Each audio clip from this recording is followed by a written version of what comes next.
Magandang gabi po mga kababayan.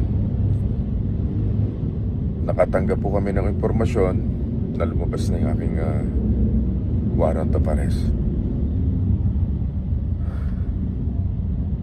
Nakakalungkot po, parang wala yatang due process. Pero ganun pa man,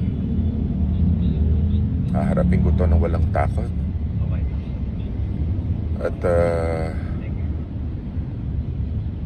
alam kong hindi ako papabayaan ng Diyos dahil wala po akong kasalanan dito. Hilingin ko lang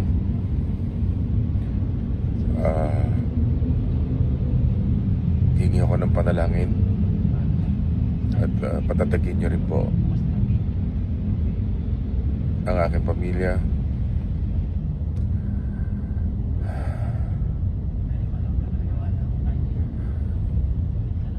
Hindi ko po may paliwanag kung ano nararamdaman ko, sa totoo lang.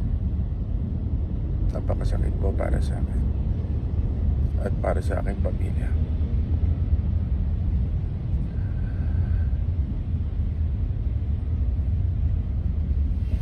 Yun lamang po. Maraming salamat.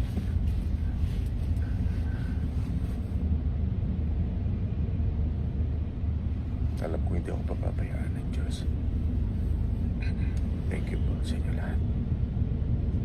Please pray for me.